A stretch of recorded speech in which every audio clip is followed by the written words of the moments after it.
Alright, so today I'm changing the oil on my CFMOTO 450ss. I'm going to keep this really fast and simple. All you're going to need is a 17mm socket for the drain plug, 11/16 socket if you have the K&N 303 filter. If you have the OEM filter, then you're going to need this, which is a 65 to 67mm 14 flute, I guess like socket, wrench, whatever you want to call it for filters. This is the part number for it. I got it advanced. If you don't have an advanced, then just kind of reference off of those numbers there. Then you need obviously oil and a filter. So I'm actually picking the CFMOTO filter instead of the K&N 303 that I actually have in there right now. And the reason why is that I've been hearing some people say online that the 303 doesn't have the same flow rate. I don't know anything about that, but I just decided to go back to OEM just to be safe. I also heard some people say that if you ever have problems with your bikes, which these 2024s have issues with the oil pump, is that they're going to fight you if you don't have an OEM filter on there. I know a lot of people argue that the K&N 303 is easier to get, but I don't know, because really you can get these on eBay for $22. They're a little bit upsold because these guys are buying them from China and then reselling them. But I mean, you could buy 3 or 4 of these off eBay. They'll be here in a week, and then you know, you have filters for about a year. So I really can't beat it, especially if it's going to keep your warranty. I mean, it just depends on your dealership. Your dealership might not care, but I'm just not going to take my chances, especially if it's going to cost me just a couple dollars more. Just going to show you real fast. Drain plug. It's right there. It's super easy to get to. And then obviously your filter right there, which is a pain in the ass to get to because it's right next to your headers. Obviously you got to do your oil hot, and it's going to leak all over the front of your pan. So you're going to get some brake clean as well, so you can clean it up and always check for leaks. Make sure you tighten it down good enough. So let's get this oil drained and get the filter out.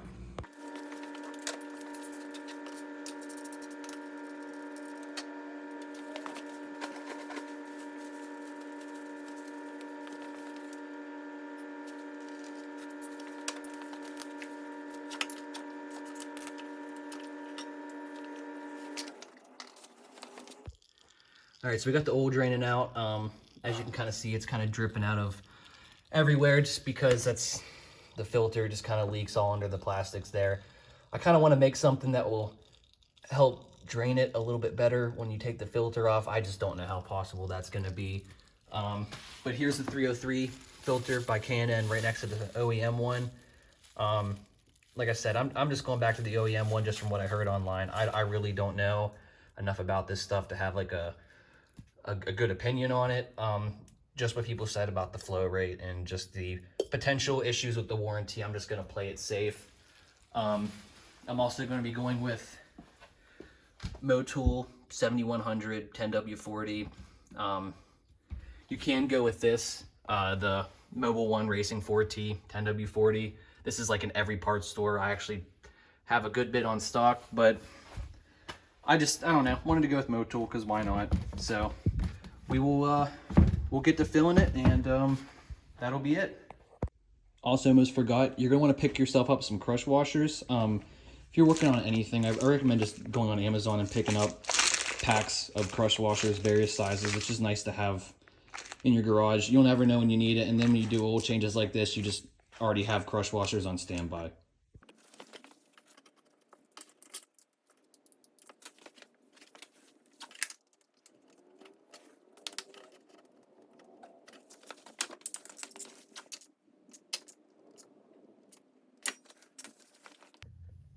All right, so ready to fill the oil. This takes roughly 2.6 liters. So we're pretty much just gonna dump 2 of these in there, and then about 60% of the other one. So just gonna go ahead and pretty much pour it in. You'll notice it's red, which that's just how Motul is. I think like other high performance motorcycle oils, I don't know. I've been into cars my whole life. This bike shit's new to me. Oh, shit.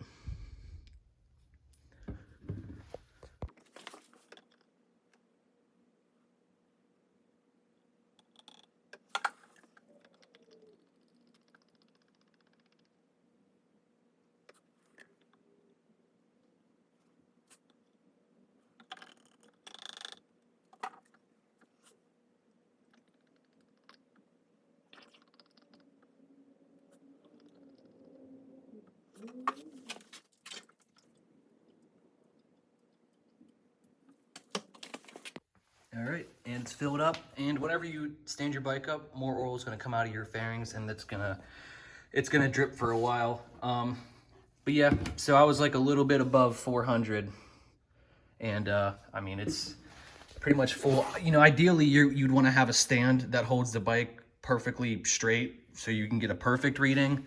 But I mean, you just kind of grab the handlebars, like this.